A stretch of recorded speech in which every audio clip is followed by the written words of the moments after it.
Hello everybody, and once again welcome back to How to Guide YouTube channel. Today in this video I'm going to show you how you can log into DraftKings, so make sure you follow my step till the end. First of all, you need to search for DraftKings in Google. Now right after that you will be able to see a link at top on in the screen where you just need to tap on it and you will be redirected to the official page of DraftKings where you can see login sign up option at top right corner.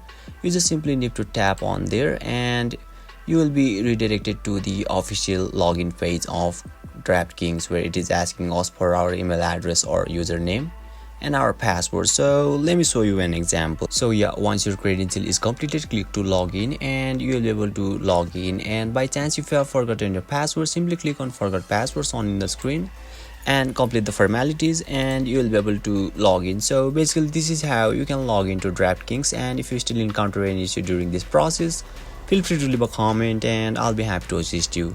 If you found this video helpful, please give it a thumbs up, and if you are new to this channel, make sure to hit the subscribe button and set the bell icon to on so that you can stay updated with our latest content. Thank you for watching and I'll see you next time.